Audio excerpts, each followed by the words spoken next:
சென்னை தலைமைச் செயலகத்தில் முதலமைச்சர் ஸ்டாலினை சந்தித்த பின் விசிக தலைவர் தொல் திருமாவளவன் செய்தியாளர்களை சந்தித்து வருகிறார். அதனை பார்க்கலாம்.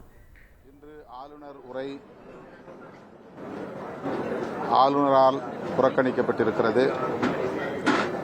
அதற்கு அவர் சொல்லியிருக்கிற காரணம் வியப்பாக இருக்கிறது.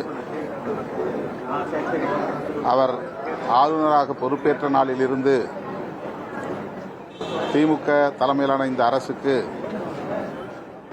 பல்வேறு வகைகளில் நெருக்கடிகளை ஏற்படுத்தி வருகிறார். தொடர்ந்து அரசியலில் பரபரப்புக்கான ஒரு ஆளுமையாகத்தான் இருக்க வேண்டும் என்பதில் குறியாக இருக்கிறார். தமிழ்நாட்டு மரபு முதலில் தமிழ்த்தாய் வாழ்த்து நிகழ்ச்சிகள் நிறைவு பெறுகிறது. போட்டோ எடுக்கிறதுல ரொம்ப ஆர்வமா உங்களுக்கு? அப்போ போட்டோ ஸ்டுடியோ ஸ்டார்ட் பண்ணுங்க. மாசம் 2 லட்சம் வரைக்கும் சம்பாதிக்கலாம். எப்படின்னு தெரிஞ்சுக்கணும்னா ஃப்ரீடம் ஆப்பை இப்பவே டவுன்லோட் பண்ணுங்க. போது தேசிய கீதம் என்றுதான் இசைத்து வருகிறோம், கடைபிடித்து வருகிறோம்.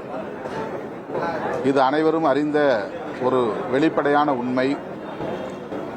ஆனால் நம்முடைய ஆளுநர் அவர்கள் இந்த மரபை மாற்றும்படி வற்புறுத்துவது ஏற்புடையதல்ல.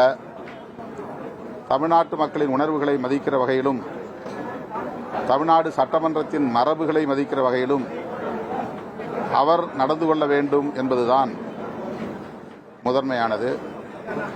ஆனால் அவர் அரசமைப்பு சட்டத்தை, தேசிய கீதத்தை சட்டமன்றத்திலே அவமதித்து விட்டோம் என்று அறிவிப்பு செய்வது அதிர்ச்சி அளிக்கிறது.